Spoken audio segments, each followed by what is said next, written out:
संत नामदेव महाराजांच्या हरिपाठाचे अभंग 16 ते 20. रामकृष्ण माळा घालिता अढळ, तुटेल भवजाळ माया मोह. होशील तू साधू न पवसी बाधू, पूर्ण ब्रह्मानंद तुष्टेल तुझ. जपता राम नाम पुरती सर्व काम, आदि अंती नेम साधेल तुझ. नामा मने कृतार्थ सर्व मनोरथ, न लगती ते अर्थ माया पाश. होशील तू साधू न पावसी बाधू, पूर्ण ब्रह्मानंद तुष्टेल तुझ. अर्थ: रामकृष्ण नामाची एक अढळ माळ गळ्यात घातल्याने मायामोह आणि संसार यातना नाहीशा होतील आणि तू साधू बनशील. त्यायोगे तुला कोणतीही बाधा होणार नाही. पूर्ण ब्रह्मानंद म्हणजे परमेश्वर तुझवर संतुष्ट होईल. रामनामाचा जप केल्याने तुझ्या सर्व कामना सफल होऊन आदी अंती म्हणजे अतपासून इथपर्यंत सर्व नेम साध्य होतील. म्हणून नामदेव महाराज म्हणतात, या नाम साधनेने सर्व मायापाश तुटून तुझे सर्व मनोरथ सफल होतील. अभंग 17.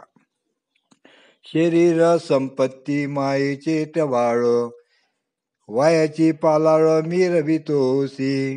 नाम हेची तारी केशव निर्धारी, मने जर हरी हरी एक वेळा.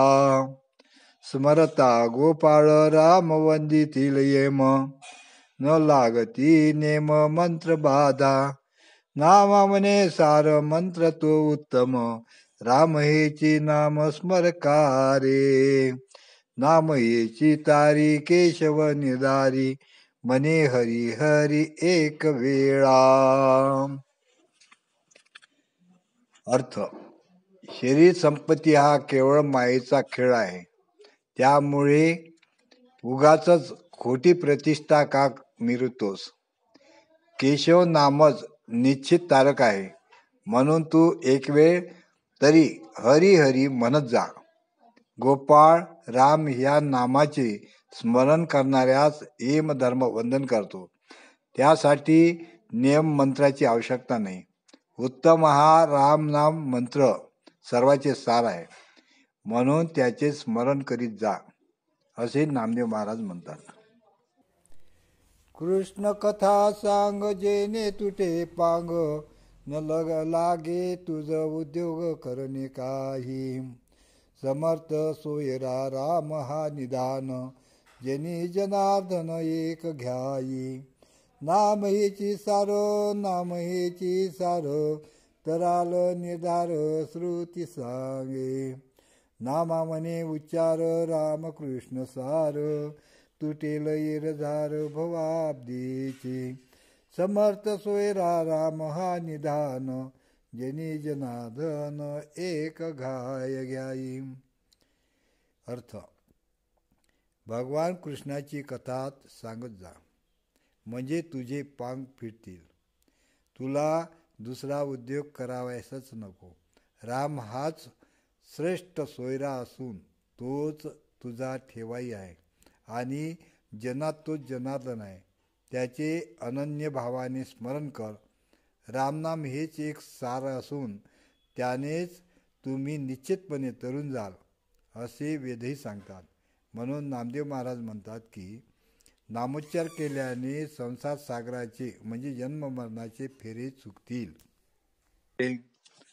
भवाब्दी तारक रामकृष्ण नाव, रोहिणीची माव सकळ दिशे. नाम हेची थोर नाम हेची थोर, वैकुंठी विहार राम नामे. राम हे निशानी जपताची अढळ, वैकुंठ तात्काळ तया जीवा. नामा म्हणे वैकुंठ नामेची जोडेल, अंती तुझ पावेल राम एक. नाम हेची थोर नाम हेची थोर, वैकुंठी विहार राम नामे. अर्थ: रामकृष्ण नाम हीच नाव म्हणजे नौका या संसाररूपी सागरात तारक आहे. हे दृश्य जग ही मृगजळाची म्हणजेच रोहिणीची माव आहे, माया आहे, मिथ्या भासमान आहे. रामनाम हे थोर असून त्या योगेच वैकुंठवास घडतो. रामनामाचा अखंड जप करणाऱ्यास, रामनामाचा डंका नगारा वाजवणाऱ्यास तात्काळ वैकुंठवास प्राप्त होतो. म्हणून नामदेव सांगतात की नामस्मरणानेच वैकुंठ प्राप्त होईल आणि शेवटी रामच तुला प्रसन्न होईल, म्हणजेच या भवसागरातून तारून येईल. अभंग. जळाचा जळ बिंदू जळीच पैविरे, तैसे हे विघडी पांच्या ठाई. जीव शिव विचार राम हे मधुर, जीवेसी उपचार राम नाम. राम नाम तारक शिव क्षराक्षरी, तैसी वाचा करी अरे मूढा. नामा मने ध्यान शिवाचे उत्तम, मंत्र हा परम राम नाम. जीव शिव विचार राम हे मधुर, जीवेसी उपचार राम नाम. अर्थ. ज्याप्रमाणे पाण्याचा थेंब पाण्यातच नाहीसा होतो, त्याप्रमाणे हे पंचभूतात्मक शरीर त्या पंचभूतातच लय पावते. जीव आणि शिव याचा विचार केला असता रामनामच गोड व श्रेष्ठ आहे, म्हणून जिभेने त्याचाच उच्चार करावा. शिव क्षराक्षरी मंत्र म्हणजे तारक मंत्र आहे, म्हणजेच रामनामच तारक आहे. म्हणून हे मुढा, त्याचाच तू आपल्या वाणीने उच्चार कर. म्हणून पवित्र रामनाम हाच मंत्र शिवाचे ध्यान होऊन राहिला. शिवाने रामनामाचा जप केला, असे नामदेव महाराज म्हणतात. सद्गुरुनाथ महाराज की जय.